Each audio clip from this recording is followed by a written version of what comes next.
समय न लेते हुए मैं अपने वक्तव्य को स्वामी विवेकानंद जी के इस संक्षिप्त जीवन परिचय के साथ शुरू करना चाहूंगी। स्वामी जी का जन्म 12 जनवरी 1863 ईस्वी को हुआ था। इनके गुरु जी का नाम रामकृष्ण परमहंस था।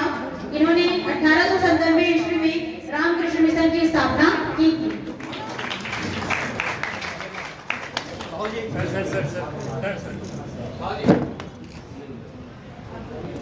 जी जी, अब मैं याद दिलाना चाहूंगी वह तिथि जिसकी बात अभी सभी वक्ता कर गए हैं, शिकागो का वह धर्म सम्मेलन, और वो तिथि था 11 सितंबर 1893। 11 सितंबर 1893 हमें क्यों याद रखना चाहिए? आखिर क्या था वो भाषण जिसकी चर्चा, जिसने अमेरिका को ही नहीं पूरे पश्चिम को भारत का मुरीद बना दिया था? क्या थे वो पहले 5 शब्द जिन्हें सुनकर सभा में बैठे 7,000 लोग 2.5 मिनट तक मंत्रमुग्ध होकर सुनते रहे, तालियां बजाते रहे? और क्या सीखा हमने शिकागो सम्मेलन के उस स्पीच से, जिसे दुनिया के सर्वश्रेष्ठ व्याख्यानों में से एक गिना जाता है? 11 सितंबर नरेंद्रनाथ दत्त, जिन्हें पूरा विश्व स्वामी विवेकानंद के नाम से जानता है और मानता है। 11 सितंबर हमें क्यों याद रखना चाहिए? क्योंकि उस दिन भारत का एक युवा सन्यासी, तपस्वी, पश्चिमों के सूट बूट वाले सन्यासी, सूट बूट वाले विद्वानों को बौना कर दिया।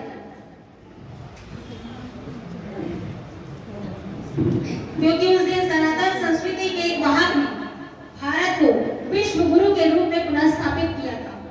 11 सितंबर को हम न्यूयॉर्क के लिए नहीं, शिकागो के लिए याद करेंगे, विध्वंस के लिए नहीं, विश्व शांति के लिए याद करेंगे,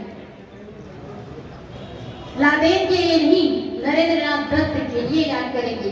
आइए आपको मैं ले चलती हूँ फ्लैशबैक में 130 साल पहले, उस तारीख को, जो तारीख मैंने आपको बताया 11 सितंबर 1893, जगह थी लेक मिशिगन के तट पर बसा हुआ अमेरिका का सबसे घनी आबादी वाला शहर शिकागो। अवसर था विश्व धर्म सम्मेलन। पात्र थे पूरी दुनिया से आए हुए अलग अलग धर्म के प्रतिनिधि और भारत का एक युवा सन्यासी तपस्वी स्वामी विवेकानंद जी। मौका तो था धर्म पर विचार विमर्श का, लेकिन दूसरों को छोटा और खुद को बड़ा समझने वाली पश्चिमी संस्कृति सैकड़ों विद्वानों के बीच बैठे विवेकानंद जी का मजाक उड़ा रहे थे। उनके कपड़े सूट बूट पहने हुए विद्वानों से मेल नहीं खा रहे थे। वह कद काठी से भी कुछ खास नहीं थे। उनके मस्तक पर ज्ञान की आभा थी, पर अहंकार नहीं था। भारत को तीसरी दुनिया मानने वाले, सपेरों का देश कहने वाले स्वामी जी पर हंस रहे थे।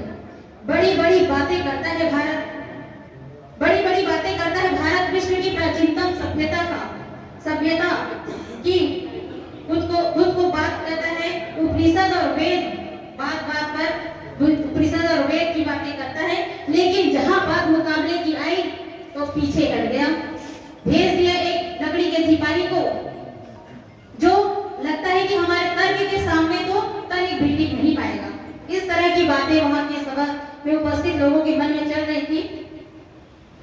हमारे स्वामी जी सभा में निश्चित होकर बैठे थे और अलग अलग विद्वानों के वक्तव्य को एकाग्र होकर सुन रहे थे। लोग अलग थे, धर्म अलग थे, लोग अलग थे, धर्म अलग थे, मगर दावा एक ही था सबका कि मेरा धर्म सबसे अच्छा धर्म है, मेरा सिद्धांत सबसे अच्छा सिद्धांत है, और मेरा वंश जैसा कोई वंश नहीं।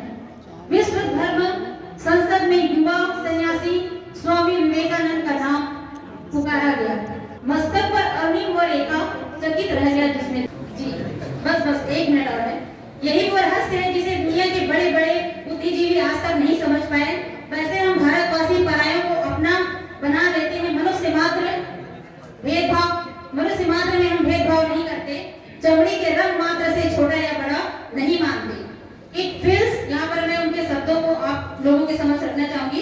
It feels my heart with joy unspeakable to rise and response to the warm and cordial welcome which you have given us.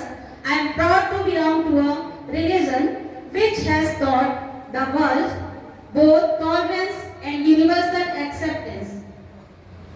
इसकी व्याख्या आप सभी को मैं बिल्कुल एक शब्द में बताना चाहूंगी कि स्वामी जी कहते हैं कि वहां उन्होंने जो वार्म वेलकम किया उन्होंने धन्यवाद दिया, लेकिन सत्य बात यह थी कि उन्हें बोला गया black get out, you black get out कहा गया था, लेकिन उन्होंने भगवान शिव की तरह उस घृणा को पी गए और मन में नहीं रखा। उनके शब्द इतने अच्छे रहे कि पूरी सभा सुनती रही।